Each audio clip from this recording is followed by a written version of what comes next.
Mana abilities. How well do you really know them? You know lands and soul rings have mana abilities, but there's a lot more to it than that. A mana ability is an activated or triggered ability that could add mana, doesn't target, and isn't a loyalty ability. Mana abilities can be used at any time you have priority, and they don't go on the stack. 99% of the time, they're as simple as tapping your land and playing a spell. But let's talk about that other 1%.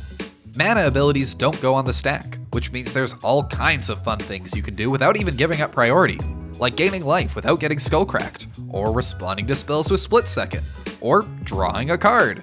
That means if you have a lab man out, you can draw a card to an empty library and win the game without ever giving your opponent a chance to respond. You use mana abilities as part of casting a spell, meaning you can also draw a card while you're casting a spell.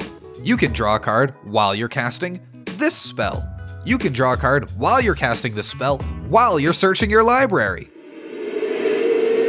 The first rule of mana abilities is could add mana. Could is doing a lot of heavy lifting here because it means some girl failures still count as mana abilities even when they don't add any actual mana, like Gaia's Cradle, or Doubling Cube, or Sylvala.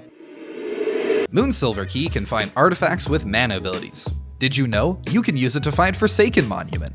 This has a mana ability. So does Heartbeat of Spring, and Mana Flare, and Wild Growth. Most of the time, mana abilities are activated, but there's also such thing as triggered mana abilities, but only when the trigger comes from a mana ability. For example, Burning Tree Emissary's triggered ability is not a mana ability, because it didn't trigger off of a mana ability. And speaking of other things that are not mana abilities, Deathrite Shaman does not have a mana ability. Its first ability has a target, which means it goes on the stack and you can respond to it. That also means you can't use Deathrite Shaman to pay for propaganda because you don't have priority during the declare attacker step, so you can't use its ability to pay. See everyone? Deathrite Shaman is bad and we should legalize it in Modern and Legacy. Spells and loyalty abilities can also never be mana abilities, because it would be really annoying if there were spells that didn't go on the stack. High Tide is not a mana ability, but it does create triggered mana abilities for your islands. And stuff like Seething Song and Dark Ritual are also not mana abilities.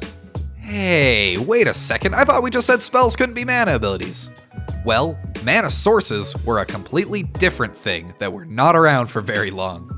Mana sources were a version of an interrupt, which also don't exist anymore, but they were basically instants that would resolve before other non-interrupts, so they were kinda like super instants. There was also mana sources like Wall of Roots, which were another completely different thing, and those have now been oracled to mana abilities. So go forth, armed with your new knowledge, and discover all the new and novel ways you can fuck up casting Pithing Needle.